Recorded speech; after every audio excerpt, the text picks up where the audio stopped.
Hello wizards! In today's video, I'll reveal who Voldemort killed to create each of his Horcruxes. Additionally, I'll share some significant events involving each one, exposing Voldemort's cruelty. Without further ado, let's dive straight in. We'll begin with Voldemort's first Horcrux, the Diary. Voldemort's first Horcrux was created during his youth, back when he was still known as Tom Riddle. The young wizard took advantage of his connection with the basilisk in the Chamber of Secrets to murder Myrtle Warren, a Hogwarts student known for her shy personality and for being bullied. The basilisk's deadly attack not only ended Myrtle's life, but also marked the beginning of Riddle's dark journey in creating Horcruxes. With his soul shattered by the act, he sealed a fragment of it within a seemingly ordinary diary purchased from a Muggle bookshop. The diary had a clear purpose: to allow Tom Riddle to return to life if necessary and to preserve his younger, more ambitious essence. Years later, the artifact fell into the hands of Ginny Weasley, who was manipulated by Riddle's presence within the object, leading her to reopen the Chamber of Secrets. The diary nearly cost Ginny her life, but she was saved in time. The diary was the first Horcrux to be destroyed. In the Chamber of Secrets, Harry Potter plunged a basilisk fang into the object, releasing a powerful venom capable of destroying the dark magic that imprisoned Voldemort's soul. Basilisk venom is one of the few substances known to have the power to annihilate a Horcrux. Although Myrtle tragically lost her life, she didn't completely vanish. Returning as a ghost, she became known as Moaning Myrtle, haunting the girls' bathroom where she was killed.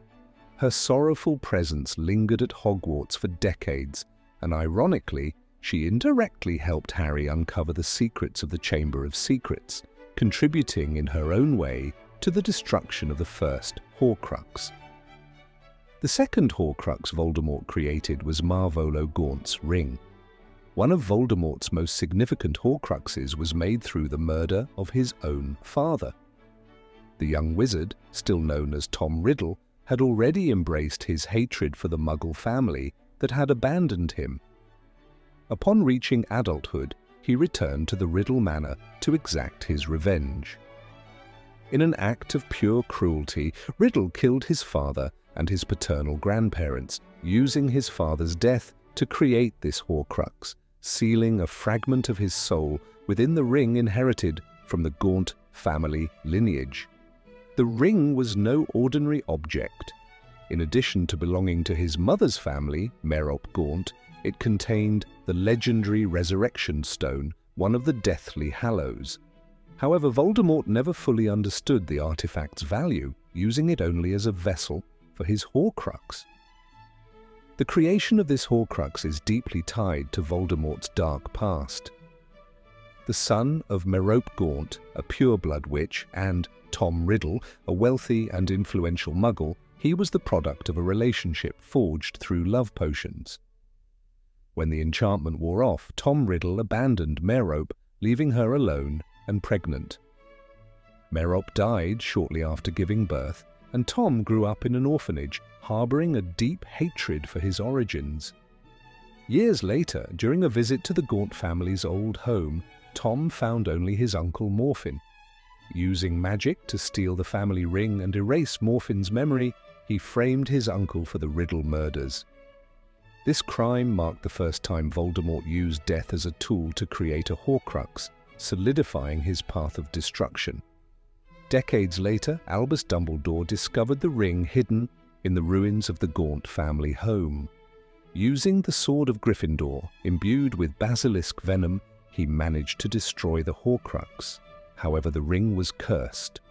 When Dumbledore put it on in an attempt to use the Resurrection Stone to see his loved ones, he was severely poisoned. Although Snape managed to contain the effects of the curse, Dumbledore's death sentence was already sealed. Despite the high cost, Dumbledore destroyed the Horcrux and retrieved the Resurrection Stone, ensuring it was delivered to Harry Potter, who would use it at a crucial moment in his journey. The third Horcrux of Voldemort was the Locket of Salazar Slytherin. The Locket of Salazar Slytherin, an artifact of immense value, was one of the most complex and challenging Horcruxes to destroy. Originally, the locket was passed down through generations of the Gaunt family until it was sold by Merope Gaunt, Voldemort's mother, when she fled her abusive home. Unaware of its true worth, she sold the locket for a meager price to Caractacus Burke, a dealer in magical artifacts at Nocturne Alley. The locket eventually ended up in the possession of Hepzibah Smith, a wealthy and vain collector of rare objects. When Hepzibah met the charming and persuasive Tom Riddle, he quickly gained her trust. However, his true intentions were far darker. After infiltrating her life, Voldemort murdered Hepzibah and framed her house elf, Hokey, for the crime. After Hepzibah's murder, Voldemort transformed the locket into a Horcrux by killing a homeless muggle, using the death to anchor part of his soul in the object. He then hid the locket in a significant location. During his youth, he had tortured 2 children from the orphanage where he grew up. Near a cave associated with this traumatic past, he decided to conceal the locket, now imbued with a fragment of his soul. To protect the Horcrux, Voldemort's actions claimed yet another innocent life, demonstrating his relentless cruelty. Years later, Regulus Black, one of Voldemort's followers, defected from the Death Eaters and discovered the locket. In his attempt to destroy it, Regulus created a replica and left a note in its place. Tragically, Regulus was killed before completing his mission. The locket remained lost for years until it was found by Mundungus Fletcher, a member of the Order of the Phoenix. Dolores Umbridge eventually confiscated it, prompting Harry, Ron, and Hermione to undertake a daring mission to recover it from the Ministry of Magic. Retrieving the locket was only the beginning of a long journey to destroy it. The artifact, infused with Voldemort's dark magic, provoked horrific thoughts in those who possessed it. This nearly drove Ron to madness as he struggled with his own troubled mind. Nevertheless, it was Ron who ultimately destroyed the locket, guided by Severus Snape's Patronus to the Sword of Gryffindor, which held the magical properties necessary to vanquish the Horcrux once and for all. The 4th Horcrux of Voldemort was Helga Hufflepuff's cup. After murdering Hepzibah Smith, an obsessive collector of magical relics, Tom Riddle made a discovery that would lead to the creation of another Horcrux. Hepzibah owned 2 items of immense historical value, one of which was the golden cup of Helga Hufflepuff, one of Hogwarts' founders. This cup, passed down through Hepzibah's family for generations, became the object of Voldemort's fixation. During a visit to Hepzibah's home, Riddle charmed her with his charisma and gained her trust, granting him access to her prized collection. Upon seeing the cup, he immediately recognized its origins and became captivated by its symbolic and magical significance. Alongside the cup, he also found Salazar Slytherin's locket, but it was the cup that he chose to turn into a Horcrux. The murder and transformation into a Horcrux Voldemort, unwilling to simply steal the valuable artifact, killed Hepzibah to ensure the secret of its existence remained hidden.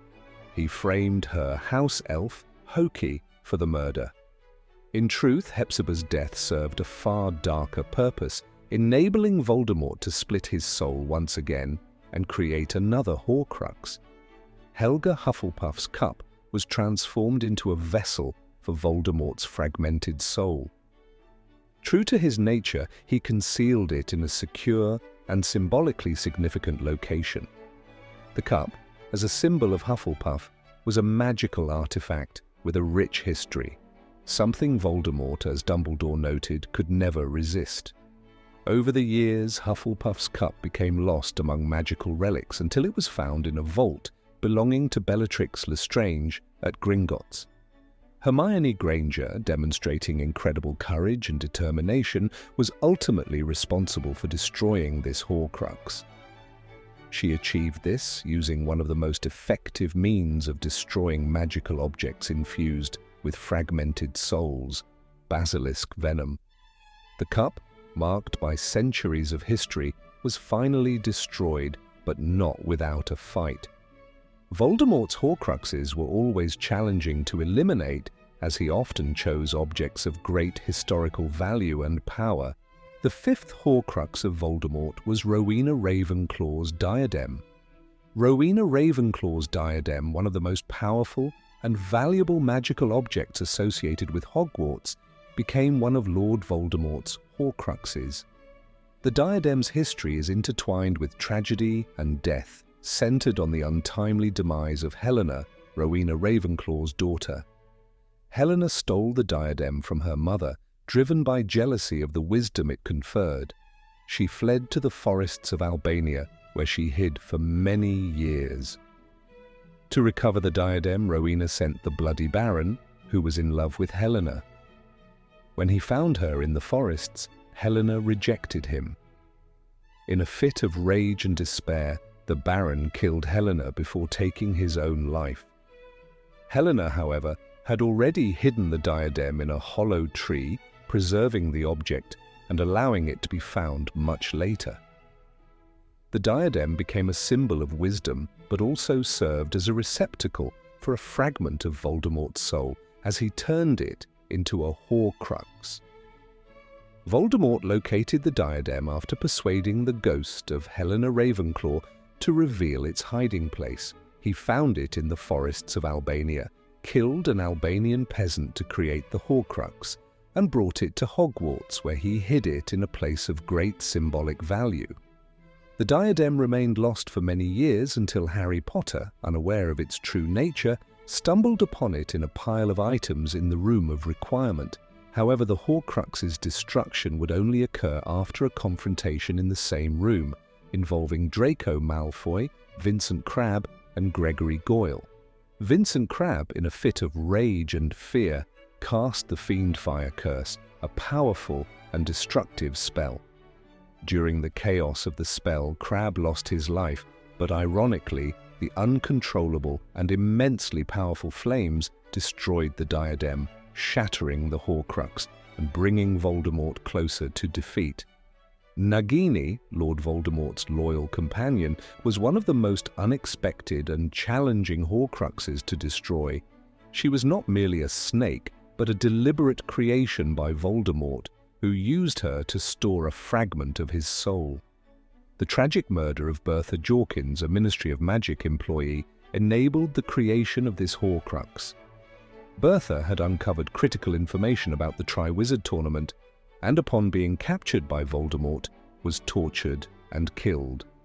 Her death set off a series of events that led to Voldemort's return to his physical form.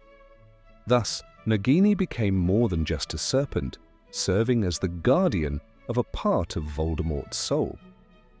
Nagini's destruction occurred during the Battle of Hogwarts when Neville Longbottom, with courage and determination, used Godric Gryffindor's sword to eliminate the snake, destroying the final Horcrux and irreversibly weakening Voldemort.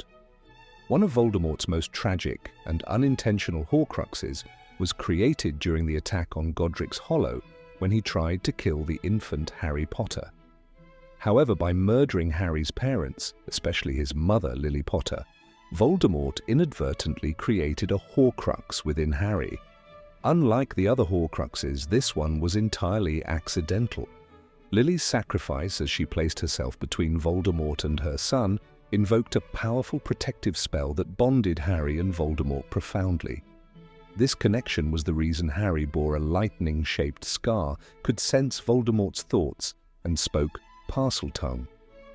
When Voldemort attempted to kill Harry in the Forbidden Forest, he was unaware that destroying the Horcrux within Harry would in fact seal his own defeat. By trying to kill Harry once again, Voldemort destroyed the last fragment of his soul, tethering him to immortality, effectively bringing about his end. Did you enjoy today's video? If so, don't forget to subscribe to the channel. Thank you so much for watching until the end. Don't forget to leave a like to support us.